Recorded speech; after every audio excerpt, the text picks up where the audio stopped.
저도는 한바이 주주 백군어래 আজকে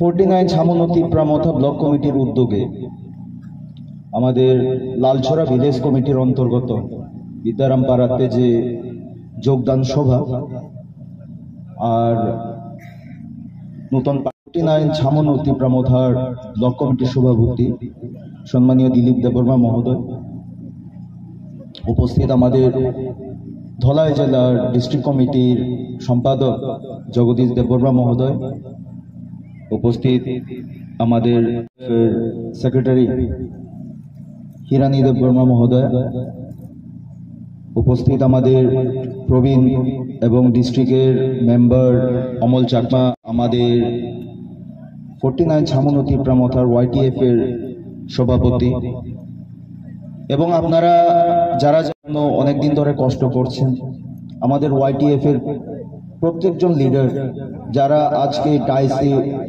উঠতে পারেননি, আমরা জায়গা দিতে পারিনি, TWF এর যত নেতৃবৃন্দ, আপনারা যারা তিপ্রামথার মহারাজার চিন্তাধারাকে সমর্থন করে আপনারা যারা এখানে অনেকক্ষণ ধরে বসে রয়েছেন, তিপ্রামথার আমাদের EM সম্মানীয় ডলি রিয়াং মহোদয়ের হাত ধরে তিপ্রামথাতে যোগদান দিয়েছেন। আমি কিছু কথা বলতে চাই আপনাদের সামনে। একটু কিছুদিন পূর্বের ঘটনা একটা বলতে চাই। ADCর ইলেকশন ঘোষণা হয়নি, আমরা তিপ্রামথা মহারাজার নেতৃত্বে জাস্ট শুরু করেছিলাম এবং বিভিন্ন জায়গায় আমরা তিপ্রামথার সংগঠনকে শক্তিশালী করার জন্য ঘুরোঘুরি করছিলাম। আমার সঙ্গে ছিল আমাদের বর্তমান তিপ্রামথার 49 ছামনুর ব্লক সভাপতি দিলীপ দেববর্মা মহোদয় এবং এখানে আপনাদের মধ্যে আমাদের নেতৃত্বরা রয়েছেন। আমরা একবার এই TNC মোহনলাল চৌধুরী পাড়াতে এসেছিলাম আমাদের তিপ্রামথাতে একটা জয়নিং সভা করার জন্য, আমাদের মহারাজার চিন্তাধারাকে আমাদের জনসাধারণের কাছে তুলে ধরার জন্য। তখন বিজেপির গুন্ডা বাহিনী, বাইক বাহিনীরা আমাদের উপর আক্রমণ করেছিল। সেই একটা দিন ছিল বন্ধুরা, আর আজকে একটা দিন, আজকে TMC-তে, আজকে এই ভিলেজ কমিটিতে তিপ্রামথা। বন্ধুরা,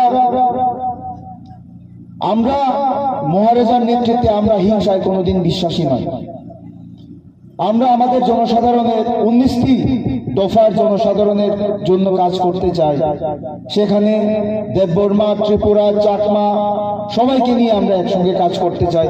জনসাধারণ যেই কাজ বিগত 25 বছর ধরে CPM এর মতো একটি ন্যাশনাল পার্টি করতে পারে, যেই কাজ বিগত 3 বছর ধরে একটি ভারতবর্ষের সবচেয়ে বৃহৎ রাজনৈতিক দল বিজেপি করতে পারেন, সেই কাজ আমরা করতে চাই আপনাদের সহযোগিতা। একটি দিন ছিল সেই বিজেপির ভাওতাবাজির কথায় আপনাদের এই ভিলেজ কমিটির জনসাধারণরা ভরসা করে বিজেপিকে ভোট দিয়েছে। আর সেই আজকের দিন প্রত্যেক পাড়া থেকে তিপ্রামথাকে সমর্থন জানিয়ে মহারাজার চিন্তাধারাকে বিশ্বাস রেখে তিপ্রামথাতে যোগদান করছে। আমি ধন্যবাদ জানাই সকল আমাদের যে জনজাতি ভাইরা রয়েছে যারা মহারাজার চিন্তাধারাতে বিশ্বাস করছেন, তাদেরকে ধন্যবাদ জানাই।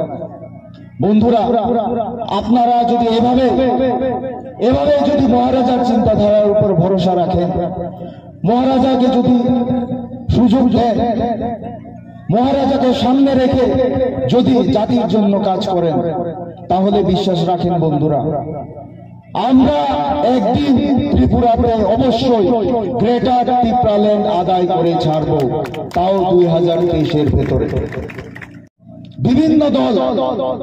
বিভিন্ন দল আপনারা দেখছেন ত্রিপুরায় আসছে, সেই দেখছেন বিজেপি তো ছিল, CPM তো ছিল, কংগ্রেস তো ছিল, এখন আবার দেখছেন আসছে তৃণমূল। তারা কি বলছে? খেলা হবে। বন্ধুরা, একটি কথা বলে দিতে চাই আপনাদেরকে সাক্ষী রেখে, নির্বাচন, প্রত্যেক রাজ্যের নির্বাচন, সেটাকে আমরা খেলা বলে অবমাননা করলে চলবে না।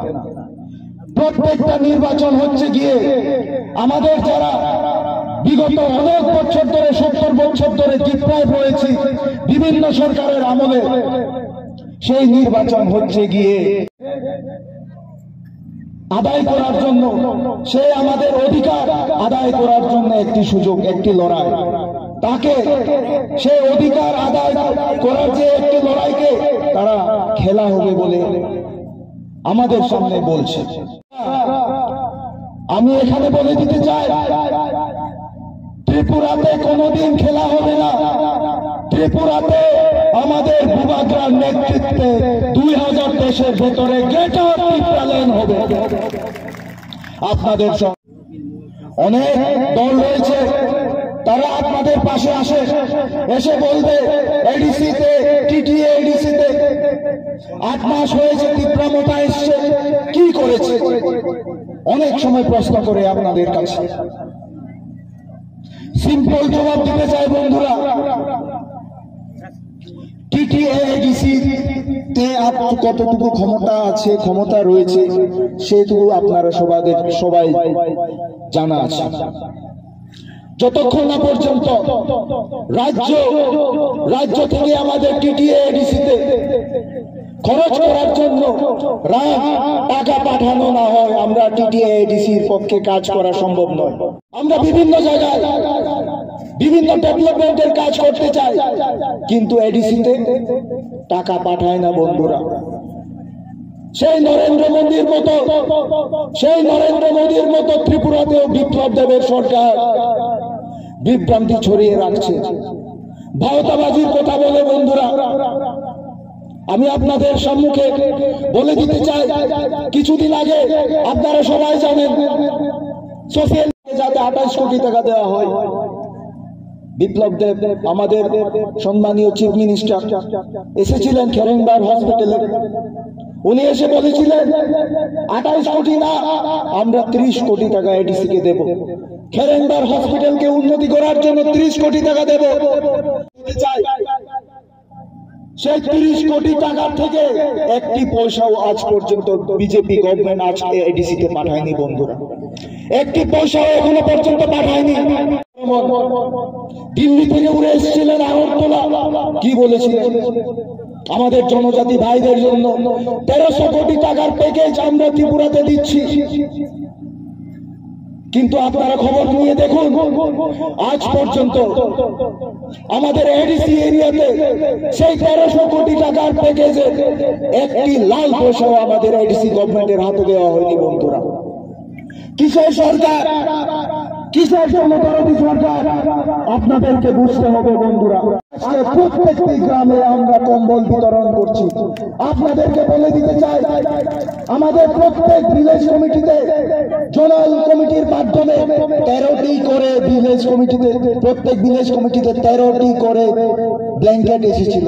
তারপরেও আমরা আমাদের যে ওয়াইটিএফ কমিটি রয়েছে, আমাদের যে প্রত্যেক অ্যাসেম্বলিতে ব্লক কমিটি রয়েছে, টিডব্লিউএফ কমিটি রয়েছে, প্রত্যেক নেতৃত্বরা রয়েছেন, তাদের প্রত্যেক নেতৃত্বরা নিজের পকেটে টাকা খরচ করে প্রত্যেক ভিলেজ কমিটিতে 100টি হতে 150টি ব্ল্যাঙ্কেট ভাগ করে দিচ্ছে।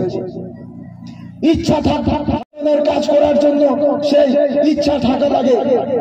আমাদের বুবাগ্রাম নেতৃত্বে আমরা ত্রিপুরা মোটার যে নেতৃত্বরা সমগ্র ত্রিপুরা রাজ্যে আমাদের জনসাধারণের জন্য কাজ করে যাচ্ছে, আগামীতেও করে যাব। সেটা শুধু এখনই নয়, আপনারা হয়তো জানেন করোনা কাল যখন শুরু হয়েছিল, কোথায় গিয়েছিল সেই ত্রিপুরা রাজ্যের বিজেপি সরকার? কোথায় গিয়েছিল সেই বিপ্লব দেবের সরকার? একমাত্র আমাদের বুবাগ্রা ছিল সামনে। যখন ত্রিপুরার বিভিন্ন আমাদের জাতি জনজাতিরা ত্রিপুরার বাইরে আটকে ছিল খাদ্যের অভাবে, আটকে ছিল টাকা পয়সার অভাবে, পকেটে রাং নেই, বাড়ির মধ্যে রেশন নেই খাওয়ার, তখন আমাদের ভূভাগরা প্রত্যেক ভাইকে আমাদের যারা ত্রিপুরার বাইরে বিভিন্ন রাজ্যে দিল্লি, বোম্বে, চেন্নাইতে আটকে ছিল, তাদের প্রত্যেকের অ্যাকাউন্টে 1 হইতে 2000 টাকা করে ঢুকিয়ে দিয়েছিল। শুধু তাই নয়,